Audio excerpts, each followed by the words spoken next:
देखिए, भारतीय जनता पार्टी का सदस्यता अभियान स्टार्ट हुआ है।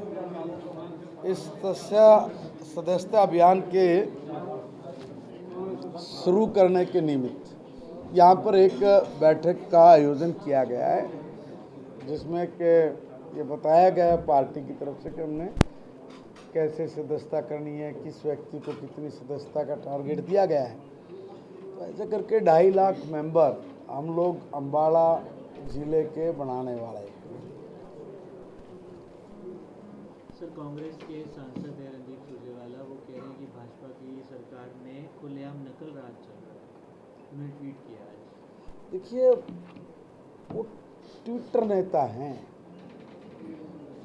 कहीं से भी फेक फोटो खिंचवाते हैं और भेज देते हैं। कुछ ना कुछ तो बोलेंगे, चुपचाप बैठ गए तो उनका अस्तित्व भी चला जाएगा। मगर मैं निवेदन करना चाह रहा हूँ कि जो कांग्रेस के लोग बोलते हैं तो उनको झांकना भी चाहिए अपने गिरेबान के अंदर भी। हमने तो बहुत प्रयास किए हैं कि किसी भी तरह से कोई गड़बड़ी ना हो। उसके लिए तमाम प्रकार के संसाधन भी हमने स्कूलों को उपलब्ध कराए हैं, हर सेंटर पे उपलब्ध करवाए हैं कि भाई कहीं से भी कोई गड़बड़ी ना हो पाए। फिर भी अगर कहीं से कोई इस तरह की बात निकल के सामने आई है या आती है, उन सारी चीज़ों को समाप्त करने के लिए हम लोग कटिबद्ध हैं। आप सर शिक्षा मंत्री भी हैं, वो ये भी बात साथ में कह रहे हैं कि शिक्षा माफियाओं का राज चल रहा है, हरियाणा में फेक डिग्रीज देते हैं कॉलेज, वो सब बातें भी। देखिए, पता नहीं कहाँ से ये जानकारी दे रहे हैं। अगर कोई ऐसी बात है तो उसकी आप एक बार कंप्लेंट्स करिए, इस मामले को संज्ञान में लेंगे अगर ऐसा कोई बात है तो। और जब इतने बड़े नेता कोई बात कह रहे हैं तो हो सकता हो कि भाई उसकी बात में दम हो। अगर दम है तो उसकी एक शिकायत दें, ज़रूर अमल में लेके आएंगे। महिपाल जी, आपको शिक्षा विभाग मिला है, प्राइवेट स्कूल बहुत हैं हरियाणा में और अच्छा रिजल्ट देते हैं, सारा कुछ करते हैं और हज़ारों की तादाद में टीचर्स वहाँ पर हैं। ना तो उनको प्रोविडेंट फंड कटता उनका, ना उनको ग्रेच्युटी मिलती है, ना मैटरनिटी लीव मिलती है। देखिए, मेरा निवेदन हाँ, कुछ इसमें देखो। कोई इनका प्राइवेट स्कूल में जो एम्प्लॉय हैं वो कोई अपनी एक इस तरह की बात लिखित में हम लोगों को दे दें ताकि हम लोग उसके ऊपर अमल करो। आपके हाथ में आया महकमा ही। मैं भी वही कह रहा हूँ ना कि देखिए, जब तक कोई बात लिखित में नहीं आएगी तो तब तक मैं उस पर क्या कर सकता हूँ। सरकारी कोई स्कूलों चीज़ की दशा कैसे सुधारी जाएगी, क्योंकि बहुत बार हाईकोर्ट में देखिए, मैं एक बात आपके माध्यम तक नीचे तक लेके जाना चाह रहा हूँ कि जिस अभाव में हम लोगों ने एजुकेशन ली, एक लाइन की बात यह कि हम लोग अपने बच्चों को उस अभाव में एजुकेशन नहीं लेने देंगे। इंफ्रा की कमी, इंफ्रा पूरा करेंगे। स्कूल को माहौल चाहिए, अच्छा माहौल उपलब्ध कराएंगे। टेक्नोलॉजी की आज के दौर में बहुत ज़रूरत है, उस टेक्नोलॉजी से लेस करके हम लोग अपनी शिक्षा प्रणाली में जो मूलभूत जो कमियां हैं उन कमियों को दूर करके उनको उपलब्ध कराएंगे। आज नीति आयोग की मैं रिपोर्ट पढ़ रहा था, क्योंकि मैं अभी शिक्षा मंत्री बना हूँ तो मैं 2 दिन पहले ही नीति आयोग की रिपोर्ट को पढ़ रहा था। मुझे पता लगा कि वे हम लोग उसमें तीसरे नंबर पे हैं। अब ये तीसरे से हम लोग पहले पे कैसे हैं, इसके लिए जो भी कोई ज़रूरी ठोस कार्यक्रम चलाने होंगे कार्यक्रम चलाएंगे। कोई मूलभूत सुविधाएं उपलब्ध करानी होंगी तो मूलभूत सुविधाएं वहाँ पर उपलब्ध करवाएंगे। और वहाँ पर बच्चों और बच्चियों की सुरक्षा को लेके और टीचर्स की जो कमी है उसको दूर करते हुए हम लोग अपने कार्यक्रमों को आगे बढ़ाएंगे सकारात्मक सोच के साथ। सर, आज से 10-12 साल पहले जब आप किसान मोर्चा के अध्यक्ष रहे थे और मुझे बताया गया कि अम्बाला से चंडीगढ़ आपने एक मोर्चा भी निकाला था स्वामीनाथन आयोग की रिपोर्ट को लागू करने के लिए। अब 10 साल से केंद्र में सरकार है, राज्य में भी सरकार है, तो किसान भी इस समय जो प्रोटेस्ट कर रहे हैं स्वामीनाथन आयोग की रिपोर्ट पूरी तरह से लागू है, उससे भी आगे जाके हम लोगों ने काम किया है। इसका मतलब ये नहीं होता है कि भाई जो चीज़ ये कही गई वही करो, उससे भी ज़्यादा बढ़ के काम किया है। हरियाणा में तो हमने अपने काम को और भी अंजाम तक लेके गए।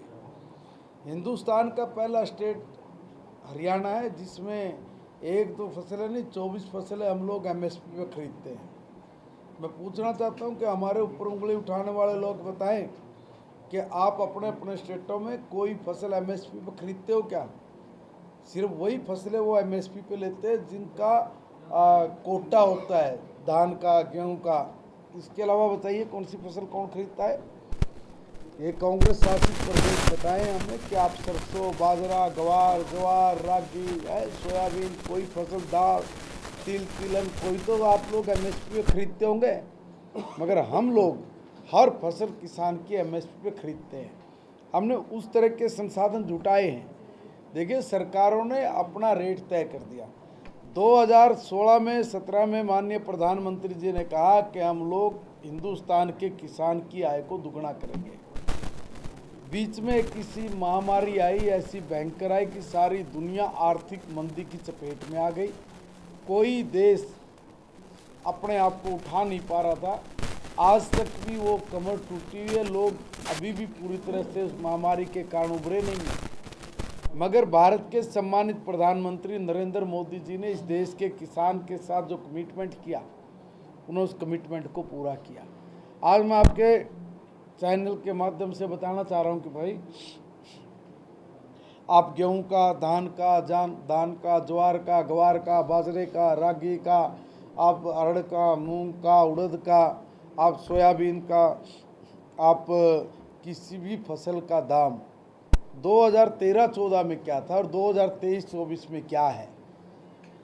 तो क्या करना है, हाथ कंगन को अर्सी क्या, पढ़े लिखे को फर्सी क्या। अभी आप लोग अपना मोबाइल खोल और निकाल के देख लो, अगर जो दुगने से भी ज़्यादा दाम ना हो तब हम लोगों को बोलना। अब ये सरकार का काम था कि भी वो MSP तय करे, किसान को ज़्यादा से ज़्यादा उसकी फसल का मूल्य मिले। भारत की सरकार ने उसको तय कर दिया। अब नीचे जिस भी स्टेट में जो गवर्नमेंट है उसको लागू करे, कौन रोकता है? पंजाब की एक सरकार तीसरे दिन खड़ी होकर कह देती है कि फसलें नहीं खरीदी जा रही MSP पे। कौन रोक रहा है भाई? मेरा स्टेट हरियाणा है, हमने हरियाणा स्टेट में इस तरह की पॉलिसी बढ़ाई कि हम लोग हर किसान की फसल को MSP पे खरीद रहे। आपको कौन रोकता? आप खरीदो, और ना थारे बस की बात है मारते दे दो। 15 दिन में हम लोग वहाँ भी ऐसी व्यवस्था खड़ी करके देंगे कि बीजेपी की सरकार आपकी हर फसल को MSP पे खरीदेगी। लिया ना, दीजिए आप हमें। खाली बात मारने से कुछ नहीं होता। खड़े हुए मीडिया में आकर 4 दिन में उल्ट बोलना, उल जुलूल बोल के अपनी रोटियां सेकना। काम करने में और कहने में बहुत अंतर है। कथनी और करने के अंतर को ये सब लोग समाप्त करें। विपक्ष के लोगों से मैं कहना चाहता हूँ कि हमने आज तक जो भी कमिटमेंट किया, कौन सा कमिटमेंट हमने पूरा नहीं किया। कई बार ये लोग बोल देते हैं कि देखो भाई, हमारे 10 साल में हमने बड़ा रोजगार दिया, बीजेपी के 10 साल में रोजगार नहीं मिला। कमाल की बात नहीं होगी है। 74,000 लोगों को कांग्रेस के राज में नौकरियां मिली, सिर्फ 74,000। हमारे राज में 1,42,000 नौकरियां हमने दी, और 25,000 नौकरियां जो अभी दी हमने, इनमें तो भर्ती को गैंग स्पेशल तैयार करके लगा दिया कि भाई चुनाव में किसी भी सूरत में ये भर्ती नहीं होनी चाहिए। अरे बड़का के भविष्य के ऊपर कलम चलाने वाले आदमी वो पता नहीं क्या सोच कर ये काम कर रहे थे। उन बच्चों ने कहा कि ये तो अभी से मारे गए इस तरह का काम करने लगे हैं, ये तो आगे हमने जीने नहीं देंगे। इसलिए उन्होंने उनको पटक दिया, छोड़ा ही नहीं उनको। और हमने कमिट किया था कि भाई हम लोग मुख्यमंत्री बनते ही पहला काम यही करेंगे कि आपकी भर्ती में जो रोड अटके हम लोग उसको पूरा करें। हमने पूरा कर दिया। अब आप एक बात बताइए, डेवलपमेंट के साथ विकास होता है। आज हरियाणा का कोई ऐसा जिला नहीं जिसमें कोई 4 लाइन हाईवे ना निकल रहा हो। इंफ्रा के जरिए हम ज़्यादा से ज़्यादा रोजगार दे सकते हैं। कितना लेबर लगेगा, कितना इंजीनियर लगेगा, कितना दूसरे संसाधनों के जरिए लोगों को जुड़ा है। कोई रोड आगे रहेगा, कोई मिट्टी गिरेगा, कोई कुछ करेगा। हर जगह पर काम ही काम है। और जब आप लोग विकास करते हो तभी दूसरे रास्ते भी खुलते हैं। हमने इतना करने के बाद भी नुका रहा है अकबिला भाई थारे में कम हो यार, हमने ज़्यादा किया। अरे तो हमने तो कच्ची सड़क तक पक्की सड़क भी नहीं बना पाए। आप ये तो बताइए, 6.25 लाख गांव को पहली बार भारत की देश की जनता ने पक्की सड़क देखी। 6.25 लाख गांव ने कब? जब भारतीय जनता पार्टी की सरदे अटल बिहारी वाजपेयी जी की सरकार इस देश में बनी, पहली बार हमने काली सड़क गांव तक पहुंचाई, प्रधानमंत्री ग्रामीण सड़क योजना बनाकर। अब आप लोग ये बताइए कि जब तक डेवलपमेंट नहीं होगा तो विकास के रास्ते नहीं खुलेंगे, तब तक आप लोग बेरोजगारी को कैसे समाप्त कर सकते हो? जब रास्ते खुलेंगे तभी होगी।